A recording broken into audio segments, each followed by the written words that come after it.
Welcome back to Silent Sales Machine Radio. You're your co-hosts. I'm Brian. And I'm Robin Joy. And this is Coach's Corner. Hi, everybody. Hey, how's it going? It's going great for me. How about you? Yeah, I'm doing wonderfully. Wonderfully. Mm-hmm. L-Y. Uh-huh.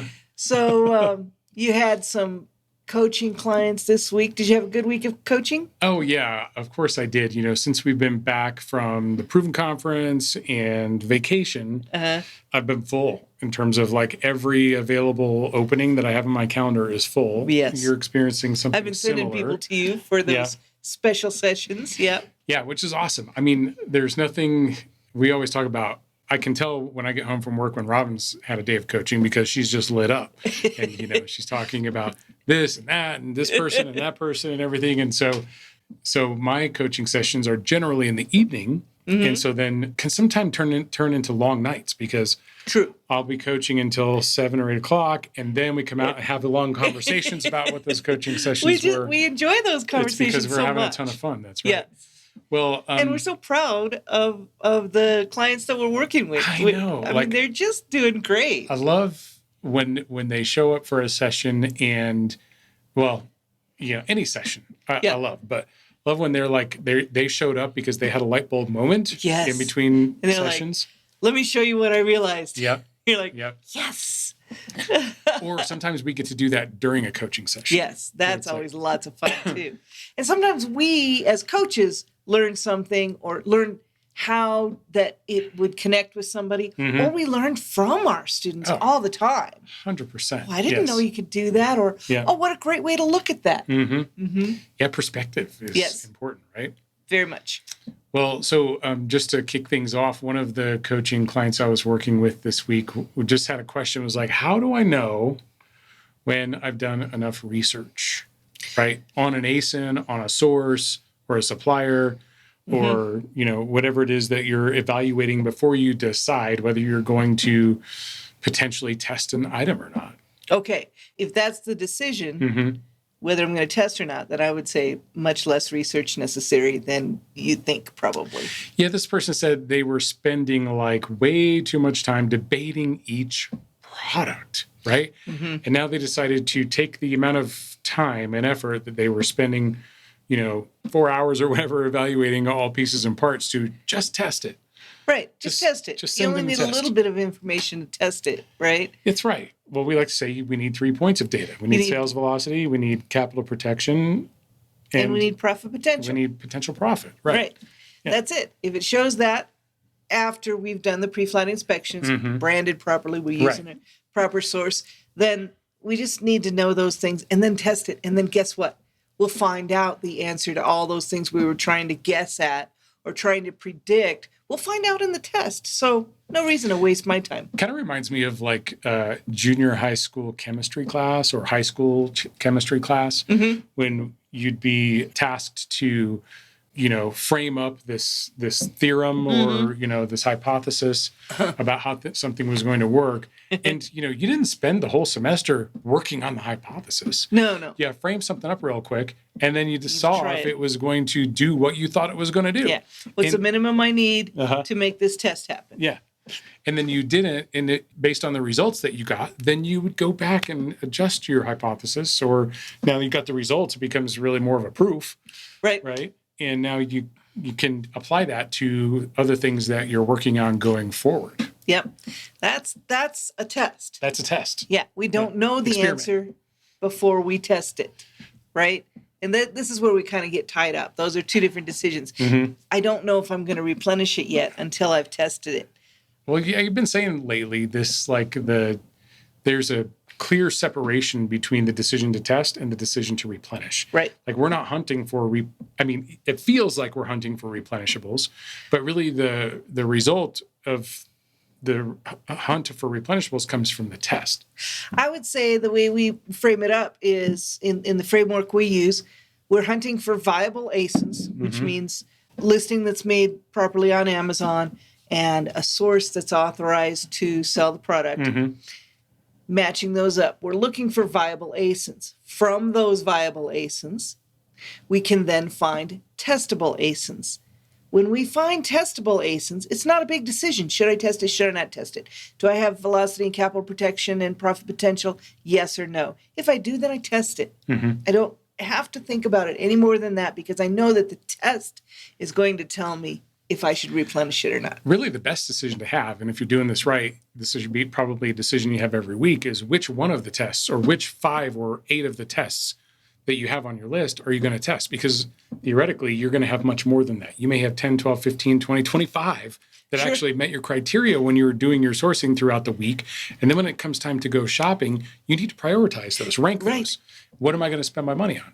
This is what we're talking about when we say you need to have a goal for how much money you're going to spend because you have to pick the best ones that fit in your capital requirement for that week. If you don't pick all the best ones, then you haven't spent enough money. If you pick all of them, you might have spent too much money, right? So you first decide, what you're going to put into that. That'll tell you how many ASINs at what cost you can put together, and you got to test it. You got to send it in. You won't sell it, I'm sure, if you don't put it up for sale. Pretty sure about that? I'm very sure. Well, I mean, this whole exercise that we're going through, especially when we're first getting started, is we're not out to be right about, I know how to pick them. I picked them. Like, there's so many. We're not looking to be the expert guesser. Yeah, exactly. Right? Who was the guy who put the thing on his... Oh, yeah, the Swami. Was that a Johnny Carson? Johnny Carson, yeah. We need to learn. In the beginning, it's not about being right. It's about learning. And the best way to learn, because you can spend all this time analyzing up front. Well, I think this is going to be right. I'm doing all this homework. I proved this. You haven't really proved anything until you test it, right? Right. That's when you get to know whether you're right or wrong. And even then. And then you have to monitor. And then it's not about that you were right, right? No. In fact, in most cases, in the early days, I would prefer to be wrong because that's when you're learning the most, is when you're wrong, because then you understand why. You can dig into why was I wrong. Interesting you should say that, Brian, because I was just listening to, I think it was a YouTube. I don't even remember who it was. I was a TED Talk, and she was explaining that the most that you learn is when you're wrong. You learn the most when you're wrong because your brain says, oh, I got to remember that because I don't want to make that happen again. Yep. That's when you're learning the most. When you're getting things right, it's harder to retain that. When you're getting things wrong, just like my 3rd grade spelling test, I got one word wrong, and I have to this day never forgotten how to spell that word. Speaking of the spelling bee, I have a pretty vivid memory of that as well.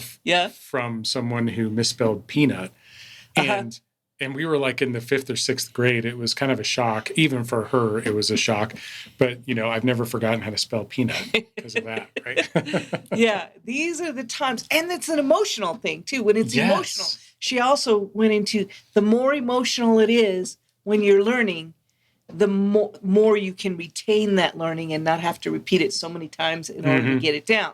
So I'm kind of on a kick for how we learn things right now. Well, let's also talk about there's no shortage of tools that will help you do the analysis, right? Right. And this additional information that you're getting, really, it's only filters. It's presenting this data to you and then potentially in a filtered way, whether it's Keepa or some other tool.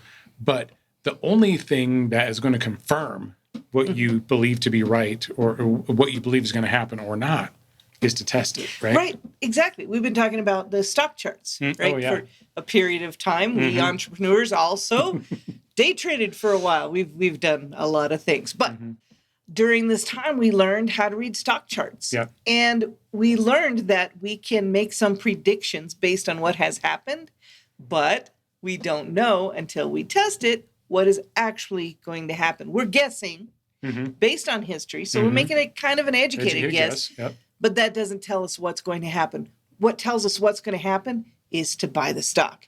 That's the only thing that tells us what's going to happen. Same thing with the test, right? Yeah. We can hypothesize all we want, but the only thing that is going to give us the proof or give us the evidence, not the evidence, the result that we're looking for is to actually test it. Yeah, and that's going to tell us all the other things that are impacting that, how many how many offers there are, whether they're FBA or FBM, where all the prices have been. All those things are great, but they're not going to tell us what that's going to do for us. What we're going to have to do is test it. So why waste our time guessing when we can get that clear information just by testing? Yeah, so generally, if you're stuck, it's not more information or data that you need. Agreed. It's motion, right? So get in motion on this. Motion. A long time ago, I said, the best way to learn how to play the game is be in the game, right? Sitting on the sidelines, even being a backup, unless you're actually on the field. In this case, you have product that you are actively purchasing and sending to Amazon and documenting your results. It's all for nothing. Correct. I absolutely agree. And there's no way that you can do enough analysis to make sure that everyone wins, gives you profit. There's no possible way to do that. That's right. Even highly experienced sellers still have a portion of their portfolio that doesn't perform the way they would have liked it to perform, right? And it's because there are a lot of things in this business that we can't control. We can't, because things that change. And things that change. Just because we found something that, we think is, this looks like it fits the mold for what's going to be a successful test. Maybe 40 other people found it on that same day. Maybe Amazon took the listing down. Maybe the supplier went away. There are a lot of things that are outside of our control here. That's true. And this is why, if that were the case, we would just be able to put these filters on. Those are winners. Move it on. That is not the case. Yeah. So, just in case anybody was expecting that, I don't think they are. But sometimes, as a newer seller, you feel like you're missing it if you don't get more wins than more things that become replenishable than not out of your tests. And that's just not true. It's just a matter of getting deeper into that forest and getting experience in picking them, giving yourself a better chance by, getting some sales so other brands and categories will be opened up to you. Here's a little maybe under the skin question about this. I feel like a lot of times when we see this analysis paralysis, it's really just fear dressed up as research. Yeah, I think you're right, and that's just not unusual. It's not their fault. It's not unusual. It is very normal to feel that way. But if we can recognize it as fear, sometimes then we can address it as fear. Yeah, and when that goes away, then we can go, make a mistake. Pick one that didn't work. That's okay. That's what we want to do. Yeah, exactly. That's how we learn. And that's how we see progress. How many of those have we tried? Yeah. So, speaking of discomfort, let's talk about what nobody wants to admit. Oh, what nobody wants to admit? Well, so this actually came from a coaching student that I had last week who has been around the selling on Amazon game for a long time, much longer than us. Yeah. And, has had a larger business than they have today. But you know what happens, especially in today's climate, or the Amazon climate, if you're not consistently selling and maintaining a consistent sales velocity, then Amazon starts to pull back on the approvals or the areas where they're letting you sell. Right. And regardless if you've had your account for 15 years, 5 years, or 5 months, you can lose a bunch of approvals that you've previously had. We know this to be true. All of us know this to be true. Yes. I saw a great post from Ryan Otwell the other day, I used to be able to sell these. I recently got regated. Yep. I'm not gated. And sometimes you don't notice because you haven't been selling those, right? Yeah, that's happened to us before. Oh, we used to be approved for that, and we haven't sold any. So we hadn't sold Adidas in a long time, and we lost Adidas, right? There was a time when we used to sell a lot of Adidas, but we've kind of moved away from the clothing, shoes, and jewelry. Once we lost Coach, it kind of we started being less and less interested in that and tried to be more diversified across more categories, right? Not that we don't sell any clothing, shoes, and jewelry. We do. But anyway, so what she said to me was right now, while she's trying to rebuild her business back up, is she said, quote, "It's just painful." Right? It's just painful. It's painful. Yeah. So you got to know, how bad do you want this? Yeah. right? You got to remember why you're doing this, or it's going to be hard to do because it can be a little painful. Well, I think when you're first starting out, when you have your first exposure to it, it's not, you don't even know that it's painful. It's mostly just exciting and, Sure, that ignorant optimism. Yeah. Right. That talked, the first topic that we were talking about where, you in this over analysis, people get stuck there too. But when it's all new to you, it is exciting. It's new. It's like you're learning something new. It can be a lot more appealing. Yeah. When you've already gone through it, busted down the gates the first time, experienced a good amount of success, and then it's been pulled back for whatever reason, and you have to do it again. That's when it seems painful. Yeah. Right? Yeah. I can see that. Yeah. It's like, I already did this. Why do we have to do it again? Right? Yes. But just because it's painful or you're seeing it as painful doesn't mean it's broken. Right? It just means that it's new again. It's something that you haven't been practicing for a while. If you learned a language that you spoke in high school, we both took French in high school, right? We could speak French to a certain degree in high school, not to each other because we didn't know each other, but now every once in a while we're like, oh, what's a French word for that? I can't remember. Oh gosh, that was so long ago. Yeah. So that's what happens though. Your brain kind of shrinks from that and puts its resources into the things you are active in. So you got to build that muscle back up. Yeah. And the same thing with your approvals, with your sales, right? Yes. You got to start that thing all over again, which, but it's not exactly starting all over again because you do have experience, right? So there's some frustrations, some hurdles that you have to get over. Like, I'm not approved to sell anything. Yes. Right. Sure. But so every new person faces that same thing, right? But you will overcome. I mean, you have to just get over that hurdle, get over those hurdles as they come up, and then you'll be faster in between than, say, a brand new person starting out because you do have a good amount of experience. Yeah. Can I go off script for a second? Now you're going off script. Okay. Well, it occurs to me that when we get started and we're going to start a new business and we get, involved in the community and we learn some stuff, maybe we go to Kickstart, maybe we get a coach. It's exciting. We start to build our goals. What would I do if I lived in a world where I had what I wanted, where I could send my kid to college and not have to worry about it, have a baby and everything's paid for. Whatever it is, have a great wedding, have a great family vacation, whatever those things are, we build those when we decide to have a business, to get into business. So we've built this dream reel up. Our goals is built up and our dreams, and that's great. We need that to give us motivation. What happens, though, is then when we actually have to get to work, it's work. And it's not dreaming. It's actual work. And so it's difficult sometimes to marry those two together because we keep saying, remember why you're doing this, but get the work done. Yep. So we have to find ways to make those connections. I don't know if I have a point there. I'm just observing that can be an issue. It's like when I'm a kid, if I wanted dessert, I had to eat my veggies. That's right. So if you want the dream, the goal that you set out for, you got to do the sourcing and the shopping and the prepping and the shipping and the path to dessert is veggies. That's right. Yes. Yeah. Well, I was talking about this person who'd been around for a while, and like those hurdles, you still have to overcome them, and then you can be faster in between the hurdles than, say, a brand new person.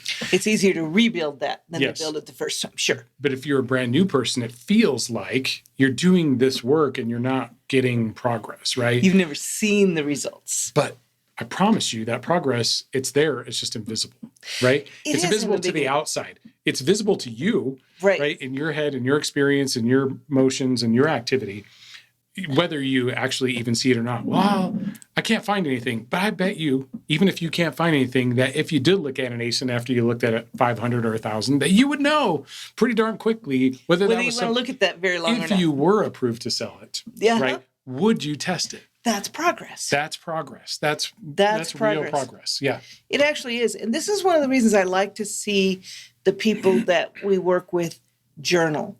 Because if you write down what you did today in your business and you write that down every day, then you can go back and see, oh yeah, I have looked at, 500 or 600 ASINs, and it took me about so long. And I have found something that I'm approved to sell. And I have checked out, worked out this way of figuring out whether I want to test it or not. That's progress. The other thing that can be progress is just, doing a checklist, like with the 7 core competencies. We like to see people we've been inviting people to do a sprint. Yep. Do the 7 core competencies, put them on a checklist, do them every single week for 6 weeks. Miss a week, start over. Every week for 6 weeks. Life looks different after 6 weeks of doing those steps. I promise we'll be having a different conversation. By the way, I'm going off script. Oh dear. I got a weekly It's gonna be a sprint. wild one. A weekly sprint update from one of our coaching clients. Yes. And it was week number 17. Week number 17. I love it. I was so stoked to see that. I know. In fact, the form has gotten too long. She just cut and She's pasted doing week 17 so well in there. too. But what was so interesting to me, like we had a little bit of follow-on conversation about it, because the point or her current experience was that her sales weren't where she thought they should be. Partially because missed time at the conference and then get back and try to get caught up. Guess what everyone was doing the whole first 2 weeks of June and the last 2 weeks of May? Everyone who's got a brand on Amazon who was prepping for Prime Days, they're getting ready for Prime Days. Right? We have Prime Days July 8th through 11th. So you needed your inventory to be ready. We all know that it takes like 4 to 6 weeks really for your inventory to ultimately, and sometimes less, but for your inventory to get to sort of its final landing spot so that it's available in the Prime window.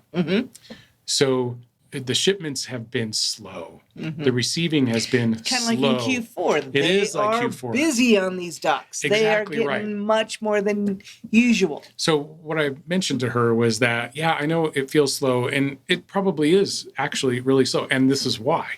Right? Also, keep in mind, if you're one of those who are lamenting lower sales numbers right now, it's the summer.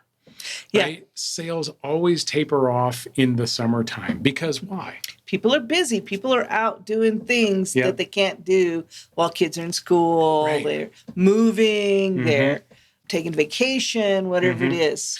Yeah. So, I mean, obviously, buying habits change at different times of the year. People are on vacation. They're on the road. They're going to Buc-ee's. They're not shopping at home. They're doing all the things that you do when you're not at home, right? Right. So it may seem like only 1 out of my 5 of my friends is on vacation, but when you talk about overall in the e-commerce space, demand going down by 20% because people are vacationing, well, that's still pretty impactful, right? It's pretty impactful. Yeah. Okay, so here's the two other things I want to cover with this while I'm still off script. All right. Number one is we heard from our daughter-in-law that school starts for her, she's a teacher, on August 11th. Holy smokes. Okay, so this is less than 30 days away.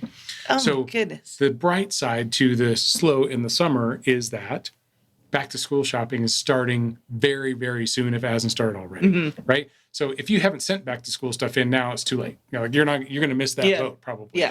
But and that's okay. You know, I mean, we don't really cater to the seasons except for ourselves. Q4, but a little bit Q4, but not that much. Yeah. So anyway, on the bright side of everything's been really slow is it's going to start picking up, right? And when it picks up, we go from back to school to pumpkin spice to Halloween to Thanksgiving to Christmas.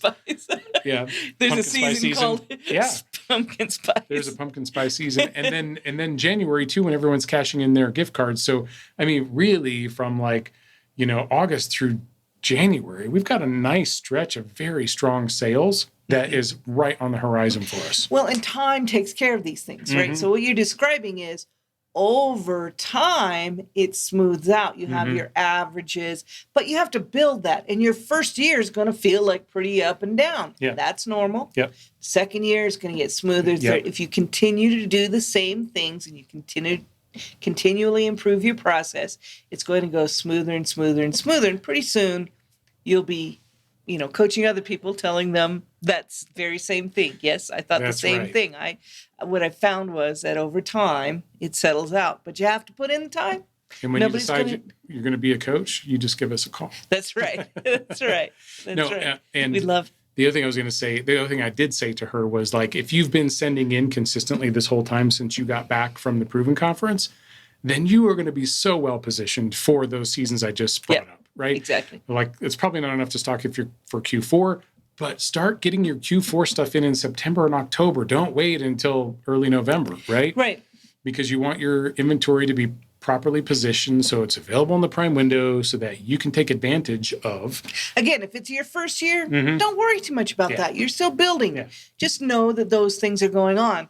And one of the things that we can do with that fear and that frustration is to just name it, define it for what it is, instead of this thing that's always about to get me. Name it, face it. Normalize it. Normalize it. Be done with it. Yeah. Then keep on moving. Right. It is what it is. It's there. Now I'm going to keep moving. Now, just to go back to the original sort of pain point of this segment, it was about it's painful. Oh, this is so painful, right? Because I'm not approved to sell anything. And I've seen this. There was a great post in the MST community this week where someone said, I went back through my applications and found that we had been approved in X brands and X categories. And I love this post because one of the things that you can really improve your sourcing progress by doing is to mine these new brands or categories, but it works best in brands. Things that you've been recently approved that you've recently become approved for. And it's one of the things that I cover in Keep It 360 is like, okay, if you recently got approved for whatever brand. Starbucks, and then you go into Keepa and you put the brand into the brand field, and it'll pull you back on the product finder. On the product finder, it'll pull you back all those listings. Now, the way I explain it in the Keep It 360 course is then you just go through them all manually and you look for the ones that you can source. But with the help of some magical sourcing tools, you could actually take that whole list from Keepa and upload it to a tool like Nepeto or to Tactical Arbitrage or Arbitrage Hero and have it match sources for you. Match up the sources to the ASINs that you've discovered. Exactly. And so, whether it's Starbucks or Charmin or, whatever is your hot new brand. Exhaust that brand. It. Yeah, I love it. Yes. And for me, there's no better feeling than helping someone who's feeling super frustrated and stuck than to help them uncover a new way to expand their business. And thanks to who you are who posted that in the Facebook group. His name is Chris. Thanks, Chris. All right. Well, have you ever felt like you were the only one who wasn't getting it? Yes.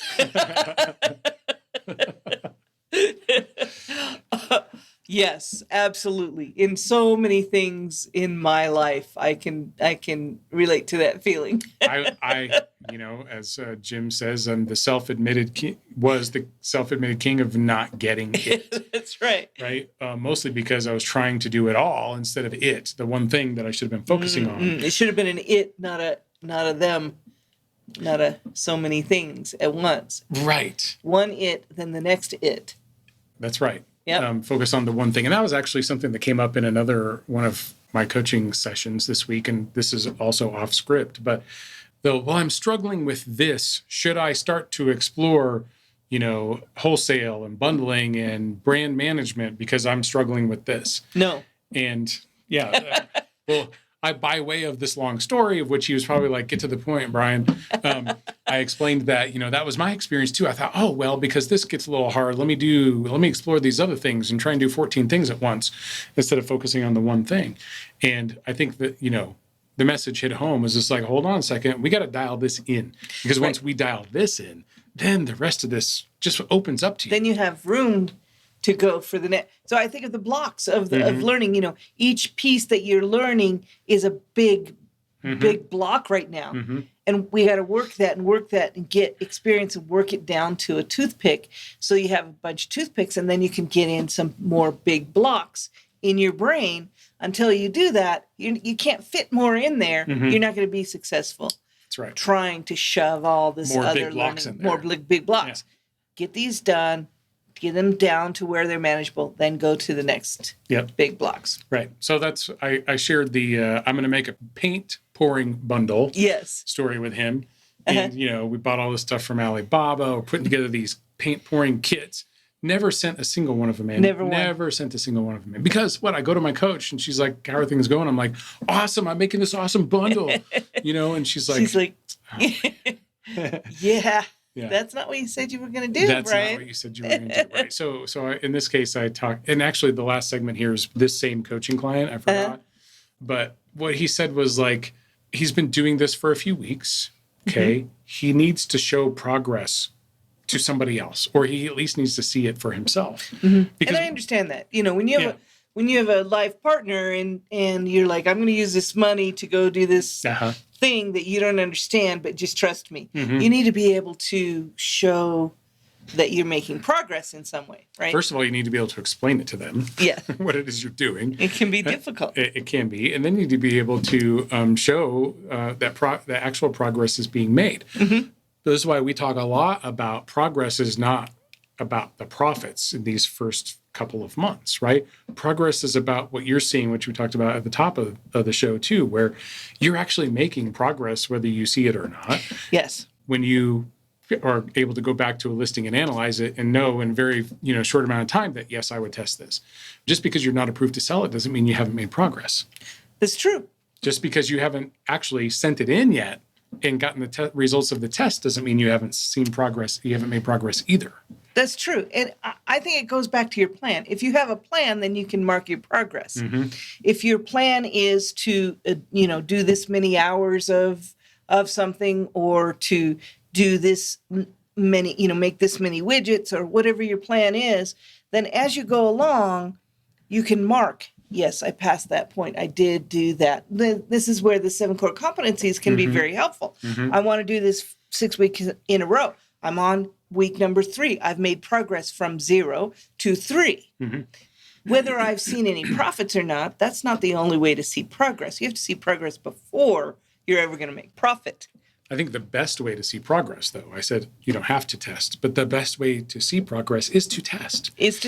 That's going to be the turbo button for your business, is send some stuff in and start getting the signals back from Amazon. Yes. Right? These signals that we're getting back from Amazon, I say from Amazon, but really from customers, from Amazon, from the platform, from the listing, really. Right, from the listing, yeah. When you start getting those signals back, that is where the gold is. That's how you really start dialing in your processes. And it's crazy.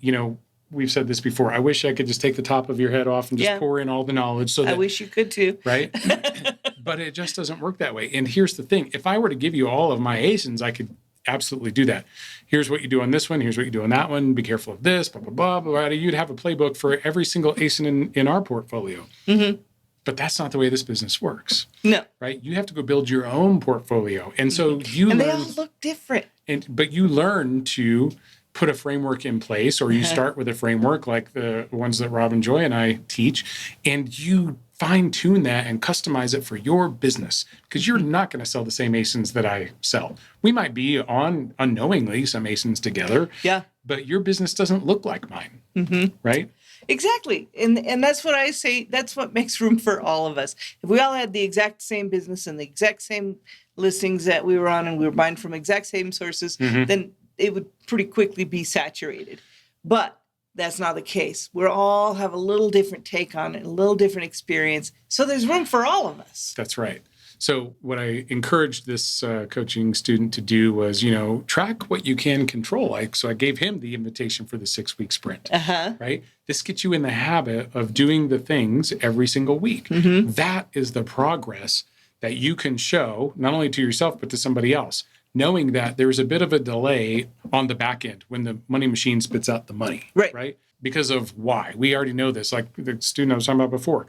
One of the challenges she was having was, I made orders, but I didn't get the products I expected in time for me to send it in the shipment. But did she hold up her shipment?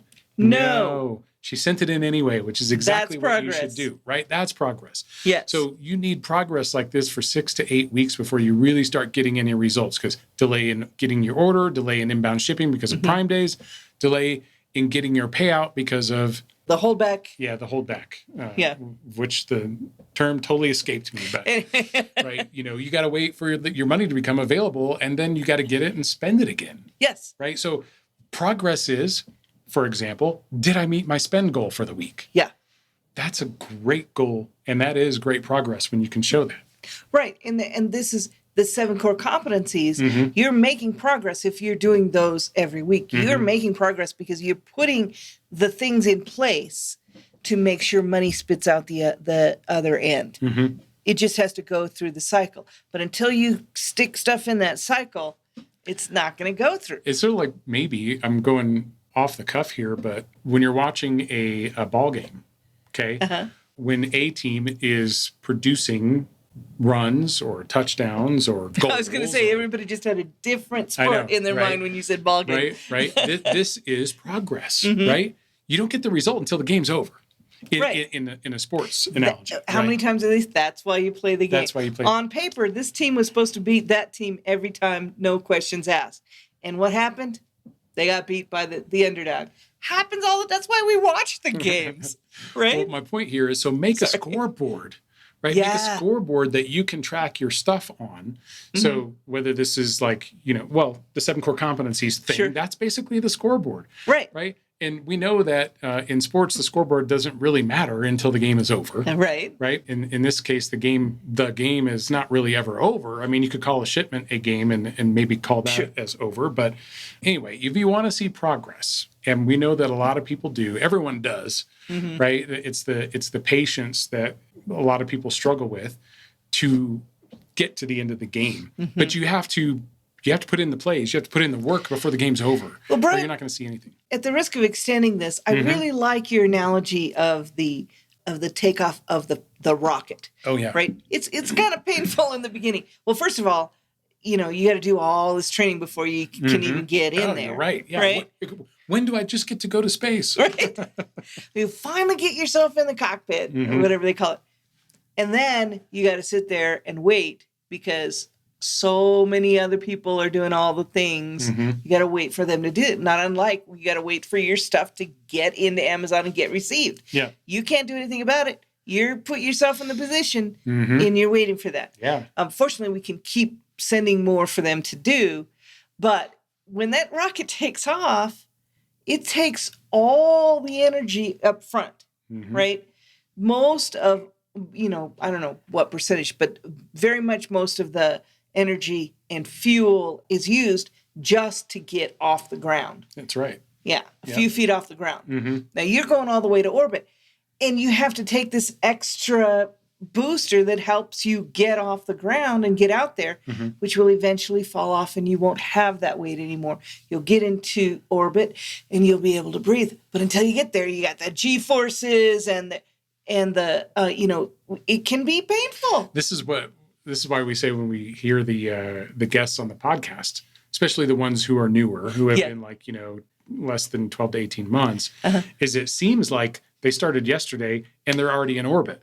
Yes. But that's not the way it works, right? There's a good chunk of time that it takes, and effort and money spent and lessons learned to be in orbit.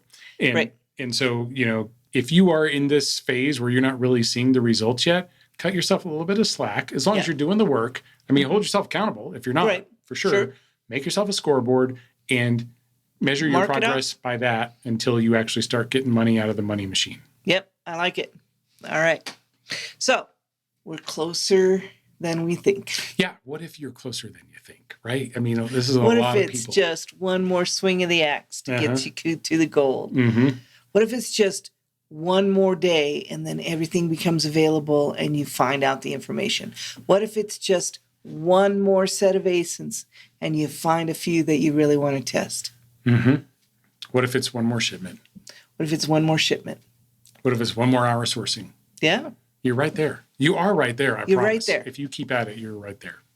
Closer than you think. Yep. All right. Do you have a quote for us today, Brian? Oh, I do have a quote for us today. Do you know who Joan Baez is? I do. So I was never like a Joan Baez fan, but we watched that, the movie about Bob Dylan. Yeah. Joan Baez was portrayed in that movie as well. And I know she's kind of a folk hero when it comes to music. So anyway, this quote comes to us from Joan Baez, and it says, "Action is the antidote to despair."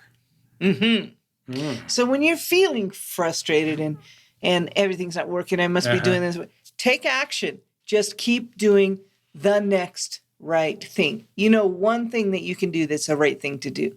do that thing, Mm-hmm. and then another thing will present itself. That's I right. totally believe it. Yeah. And I often feel this way, like when I'm having the toughest time mentally or psychologically or whatever, it's usually because I'm not doing anything. Yeah, If I get it's out, true. I let my brain all get worried about you're things. just living in your own headspace instead of actually, taking action. Get out of your head. Get out of your head Gotta and do go some do stuff. go do some stuff. So what should we do? Well, so when you need to show progress, test more ASINs. You know how you can make that happen? Test more ASINs. Test more ASINs. Let's go test some more ASINs. Great to see you, everybody. We'll talk to you soon. Talk to you soon.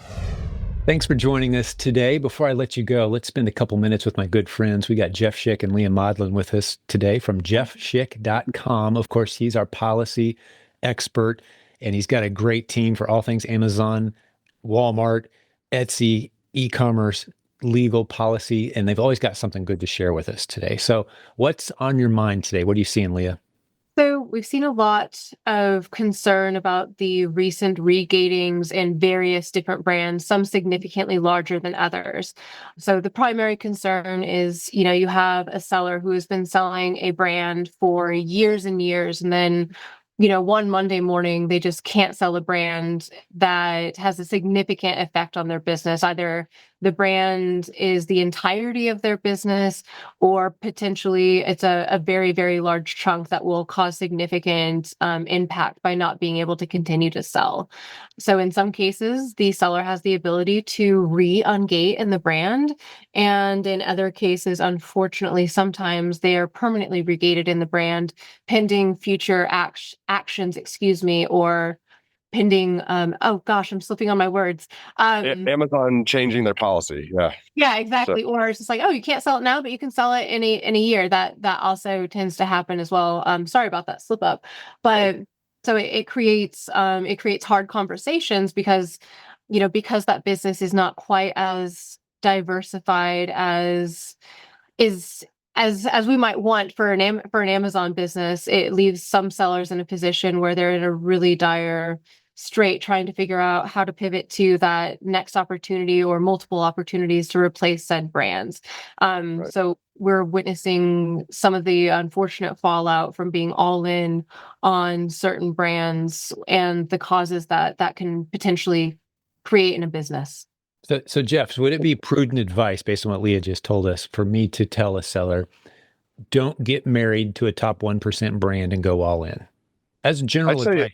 Yeah. And I'd say it's not even just top 1%. It's don't get married to any brand, because at any point in time, I can speak from personal experience. I used to sell 3 brands. That's all I sold on Amazon.